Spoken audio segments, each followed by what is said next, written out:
అర్థమవుతుందన్న మాటలు. ఇక నా జీవితం అయిపోయింది. ఒకప్పుడు బాగా బ్రతికాను, ఒకప్పుడు బాగా జీవించాను, ఒకప్పుడు చేతి నిండా డబ్బు ఉండేది, ఒకప్పుడు చేతి నిండా ఒంటి నిండా బంగారు నగలు ఉండేవి, ఎక్కడ చూసినా మంచి వస్త్రాలు, ఎక్కడ చూసినా చక్కటి జీవితం గడిపేవాడిని. ఈ రోజు నా జీవితం ఎలా అయిపోయిందంటే అడుగంటిపోయింది.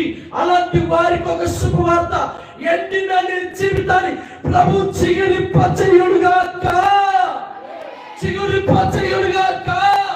దేవుడు తిరిగి మీకు పునర జీవితాన్ని చిగురింపచేయుడుగాక.